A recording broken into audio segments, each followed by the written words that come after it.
You're going through your unwanted separation and you're thinking about your old life. Let's be real. Your old life wasn't perfect. It was just familiar.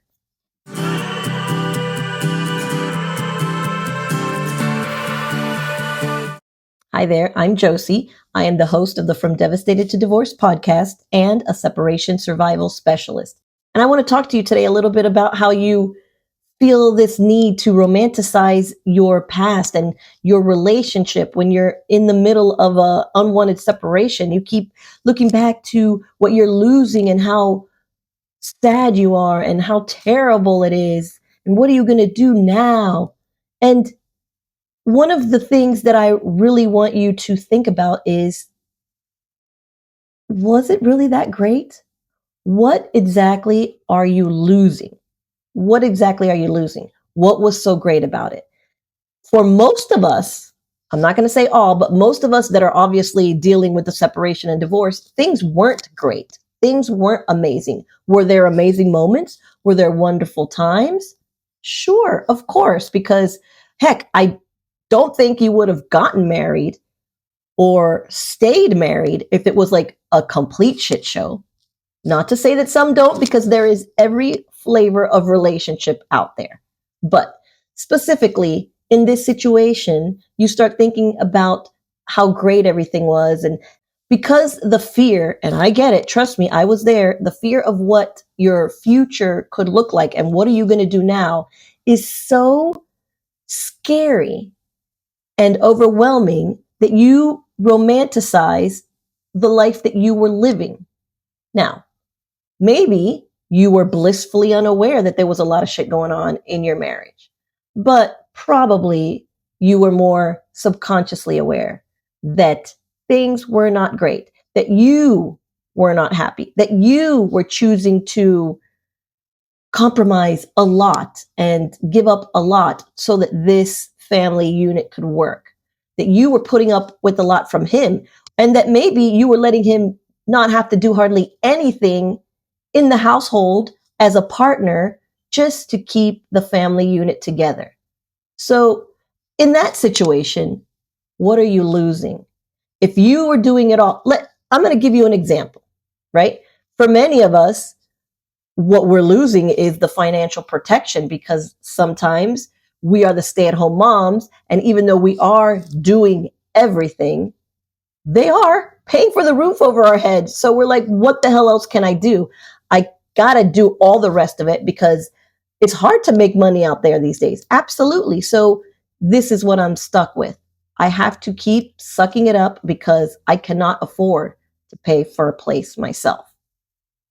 But if you are one of these women, and I'm seeing so many of them lately that are working a great job, that are paying most, if not all, of the bills, that are still taking care of the kids, running them around to practice, setting everything up, doing everything.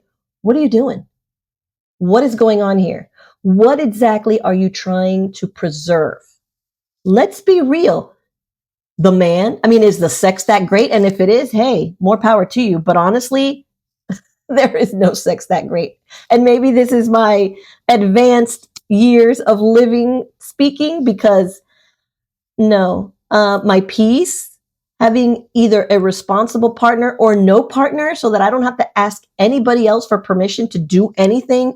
I can be and do what I want without having to take somebody into consideration that is not taking me or our household or our kids into consideration. That's a dream, honestly, right there. What are you worried about? Are you worried about your kids not having a dad? Or are you worried about what society says about children of single mothers or one parent households? What are you already living in? What exactly is he bringing to the table that is keeping you there? And here's an even scarier thought. And I'm going to talk about this more in a whole nother episode. But if you're taking care of all the bills and you're doing everything, and it's a little bit annoying to you now when you are trying to keep your family together. Imagine when he takes you for child support and alimony, because believe me, he will. And then you will be paying child support and alimony to a man that did not do anything, did not pull his weight in the relationship, Honestly, that would burn me up so bad. It would burn me up so bad. It's like you couldn't even be man enough to be the provider in the household, or to then at least be the stay-at-home dad and do the dad things and take care of everything else. But then we break up and you have the balls to ask me for child support, to demand child support and alimony, and walk around the streets perfectly fine while you're living off of your ex-wife's money.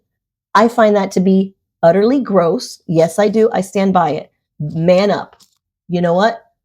Women have to women up, so men should man up. But believe you me, it can happen. So if you are in a situation where you have your finances all in order and you are the one making all the money and he's not pulling his weight, get him to a job before you break up, because that way at least he's working and then you can be like, I don't know, we're both working, whatever. A dicey subject. I'm not a lawyer. I'm just saying that I think I've kind of gone all over the place here, but I just want to remind you that when you are dealing with the separation and you are looking to your past, don't look at it with rose colored glasses. That's not going to serve you. That is going to prevent you from moving forward in your journey. And it's going to give you a false narrative of what you're losing, because you know what you're losing and you know that it's not all that if you actually analyze it. I hope that this made you think a little. I hope that if you are in any of those scenarios, you are moving on what to do next. If you're not sure what to do next, then you can check out my free checklist, which will help you pinpoint where you are on my 5 chapters to surviving a separation methodology. See where you are, and then we can talk about how to move forward from there. All right. Thank you so much for watching, and I will catch you on the next one. Bye for now.